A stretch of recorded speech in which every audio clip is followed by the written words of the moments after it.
बहुत ध्यान दें महाराज।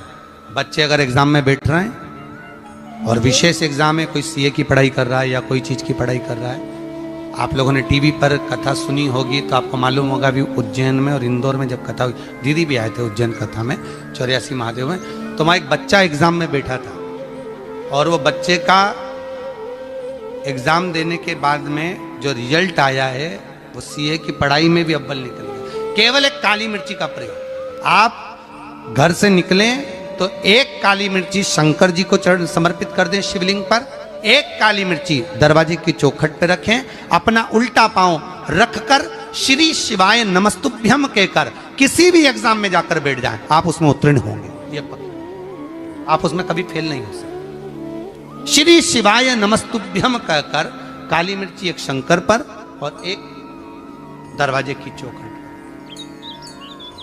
श्री शिवाय नमस्तुभ्यम शंकर को समर्पित करी हुई एक एक वस्तु का प्रमाण है। बेलपत्र, जरा ध्यान देना हो, ये बेलपत्र जो होता है, इस बेलपत्र पर कभी कभी आपने देखा होगा कि कई लोग बीच वाले पत्ते पर चंदन लगा देते हैं। ये जो बीच का पत्ता होता है इस पर लोग चंदन लगा देते हैं। शिव महापुराण की कथा कहती है अगर भूलवश भी अनायास आपके पास बेलपत्र भी नहीं है, शिव जी का चढ़ा हुआ बेलपत्र भी अगर आपने उठा लिया और उठाकर उस बीच वाले पत्ते पर एक चावल का दाना रखकर भी आप भगवान भोलेनाथ को समर्पित कर रहे हो, तो ये समझ लेना कि तुमने महीना, 2 महीना, 4 महीना, 6 महीना, 8 महीने में, हम तो हमेशा कहते आए हैं, आज फिर कह रहे हैं, 1 महीना पूरा हो जाए जल चढ़ाते, 2 महीना पूरा हो जाए जल चढ़ाते, 3 महीना पूरा हो जाए, 4 महीने पूरे हो गए, 6 महीने पूरे हो गए, या आपका साल भर पूरा हो गया, प्रयास करा करो एक बीच वाले पत्ते पर एक चावल का दाना रखकर शिव जी को समर्पित करना। क्यों? जो तुमने पूर्व में जल चढ़ाया है वो चावल का दाना अक्षय, उसको अक्षत माना जाता है, अक्षय माना जाता है। मतलब तुमने अभी तक जो जल समर्पित करा है वो कभी समाप्त तो नहीं हो सकता, उसका पुण्य तुम्हारे खाते में चले गया, अब तुम उसको किसी को भी प्रदान कर सकते।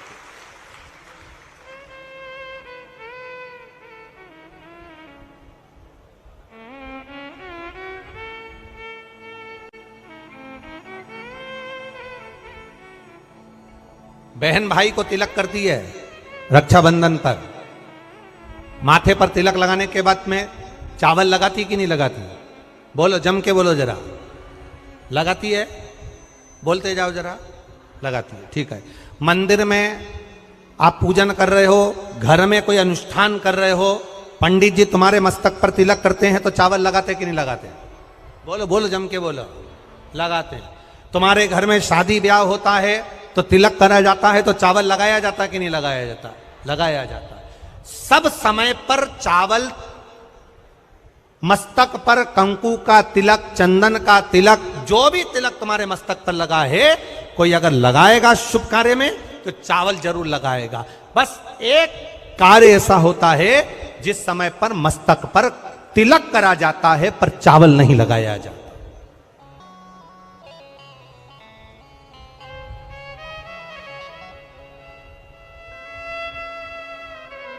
एक समय ऐसा होता है जिस समय तिलक करा जाता है पर चावल नहीं लगाया जाता। चावल का मतलब है अक्षय, मतलब बार बार भगवान ऐसा मौका लाए, बार बार भगवान ऐसी कृपा करे कि तुम ऐसा अनुष्ठान करते रहो, पुण्य करते रहो, सत्कर्म करते रहो, 16 सोमवार के व्रत करते रहो, चतुर्थी के व्रत करते रहो, तुम छठ की पूजन करते रहो, तीज का व्रत करते रहो, सोमवार का व्रत करते रहो, तुम्हारे घर में हमेशा ऐसे शुभ कार्य होते रहे। केवल अक्षय, अक्षत एक जगह पर नहीं लगाया जाता। कब नहीं लगाते अक्षत को? मस्तक पर तिलक करते समय अक्षत कब नहीं लगाया जाता? केवल एक समय पर। कब? जब घर में कोई शांत हो जाता है और शांत होने के बाद जब मस्तक पर पगड़ी का क्रम होता है, उस पगड़ी के क्रम पर तिलक तो लगाया जाता है पर चावल नहीं लगाया जाता। भगवान से प्रार्थना करते हैं ये बार बार मौका मत देना, जो हो गया उसको समाप्त, ऐसा मौका बार बार ना दीजिएगा। हाँ, पगड़ी पर से उठ गए, अच्छा काम करने के लिए मंदिर जा रहे हो, स्थान छोड़ने के बाद अब तिलक लगाओ और उसमें चावल ढेर सारा लगाओ, कोई मना नहीं। पर अक्षय, उस अक्षत की महत्वता को समझना कि उसको बारंबार प्राप्ति ना हो, ऐसे कार्य की प्राप्ति ना हो, अच्छे कार्य की प्राप्ति, श्रेष्ठ कार्य की प्राप्ति, शुभ कार्य की प्राप्ति। अगर मौका मिले तो एक बार भविष्य पुराण, और एक बार मौका मिले तो कुर्म पुराण, और एक बार मौका मिल जाए तो नंदी पुराण, ये 3 पुराणों का स्मरण करना, इसमें आपको अक्षत की महत्वता प्राप्त हो। भविष्य पुराण, कुर्म पुराण और नंदी पुराण, इन 3 पुराणों में आपको अक्षत की महत्वता प्राप्त होगी कि चावल की महत्वता क्या है। एक चावल का दाना जब अशोक सुंदरी वाली जगह पर चढ़ाया जाता है, एक चावल का दाना अशोक सुंदरी वाली जगह पर चढ़ाया जाता है। हम माताओं से हमेशा कहते हुए आए हैं, आज फिर निवेदन करेंगे, जिस माता के गर्भाशय में गांठ हो गई हो, जिस माता के गर्भाशय में गठान पड़ गई हो, एक पत्र आया है उसको भी ध्यान दें, इसका वर्णन बताते हैं।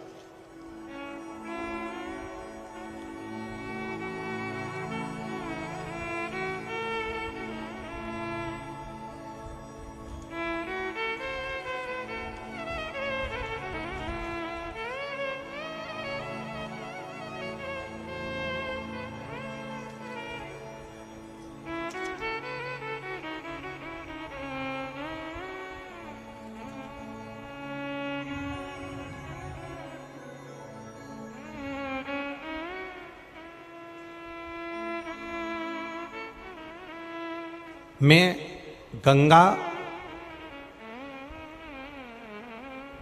बारोसिया प्रीतनगर भोपाल से हूं।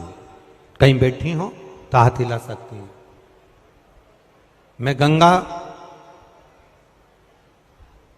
बारोसिया प्रीतनगर भोपाल से हूं। एक चावल का दाना और 1 लोटा जल, एक बेलपत्र का महत्व क्या है, इस पत्र को आप लोग टीवी चैनल के माध्यम से एलईडीओं पर भी पढ़ सकते हैं।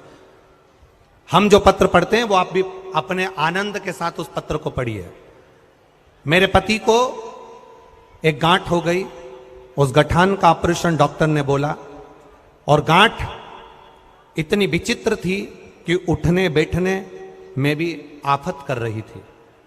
तब शिव जी पर एक चावल का दाना समर्पित करना, एक बेलपत्र समर्पित करना प्रारंभ करा। शिव जी पे चढ़ा हुआ जल पीना प्रारंभ करा। सीहोर गए, वहां से रुद्राक्ष लाए, उस रुद्राक्ष का जल शंकर भगवान को चढ़ाना प्रारंभ करा। जिन डॉक्टरों ने ऑपरेशन का कहा था, 22 दिन के बाद हम उनको चेक कराने के लिए गए तो गठान गल चुकी थी। एक चावल का दाना हमारे सुख का अनुभव करा देता। अगला वर्णन उन्होंने लिखा, गुरुजी बाबा ने एक कृपा तो करी, साथ में मेरे बच्चे के हाथ में सफेद दाग हो गया था। सफेद दाग हो गया तो हमने डॉक्टरों का इलाज करवाना प्रारंभ करा। आयुर्वेदिक दवाई भी ली, पर वो दाग समाप्त नहीं हो रहा था। जब दाग समाप्त नहीं हो रहा था, तब शंकर जी के मंदिर में जाकर समी के पत्ते का आपने जो प्रयोग बताया था वो करना प्रारंभ करा, और बाबा की कृपा से शिव जी का चढ़ा हुआ जल शरीर पर लगाना, और पूर्णिमा के दिन गाय जो अपने बछड़े को दूध पिलाती है, उसका जो फेन बछड़े के मुंह पर आता है वो शरीर पर लगाना, और लगाकर उसको बैठना। उससे मेरे बच्चे के शरीर पर से सफेद दाग पूरा समाप्त हो गया। ये शिव तत्व, ये शंकर।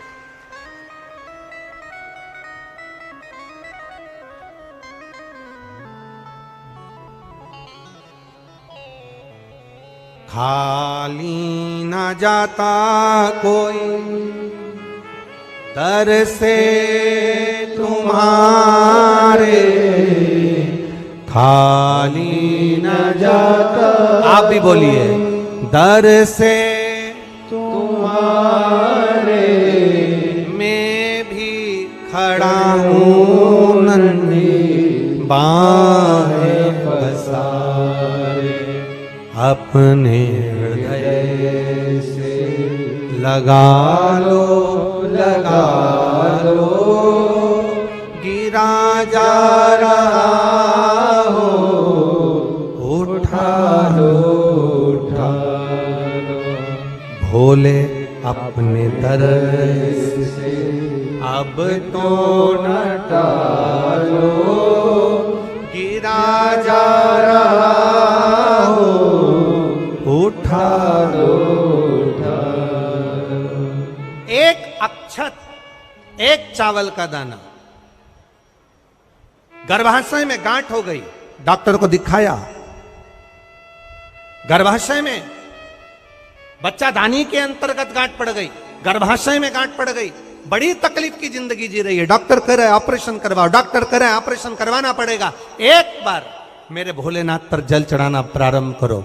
एक चावल का दाना, अशोक सुंदरी की, अशोक सुंदरी की जगह मालूम है ना सबको? अरे बोलो, अशोक सुंदरी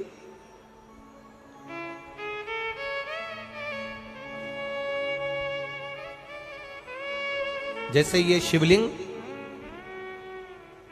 ये जलाधारी गोल माता पार्वती जी का हस्त कमल, यहां से जो जल बहता है, इधर गणेश जी का सीधे हाथ पर स्थान, इधर कार्तिकेय जी का स्थान, बीच में मोटी सी एक लाइन होती है शिवलिंग के सामने, वो अशोक सुंदरी का स्थान। कई बार वहां सांप बना होता है, कई बार अशोक सुंदरी का स्थान बना होता है। ये शिवलिंग, पार्वती जी का हस्त कमल, गणेश जी का स्थान, षडानंद कार्तिकेय जी का स्थान, बीच में अशोक सुंदरी का स्थान, ऊपर से जो बूंद बूंद पानी गिर रहा है वो शंकर भगवान की 5 लड़कियां, जया, विषहरा, शामरी बारी, दौतली और देव, ये शंकर जी की 5 बेटियां ऊपर से जल गिरा रही। तो अशोक सुंदरी वाली जो स्थान होता है, जब आपके गर्भाशय में या शरीर में पुरुष हो, स्त्री हो, जिसके पूरे शरीर में कहीं पर भी गांठ पड़ गई हो और गल ना रही हो, एक चावल का दाना अशोक सुंदरी वाली जगह पर चढ़ाना प्रारंभ करो, शिव जी पे जल चढ़ाना प्रारंभ करो, उस जल का आचमन करना प्रारंभ करिए। आप 3 महीना, 4 महीना, 5 महीना करते रहो, उसके बाद जांच जरूर करवाना हॉस्पिटल में जाकर कि गांठ गली कि ना गली।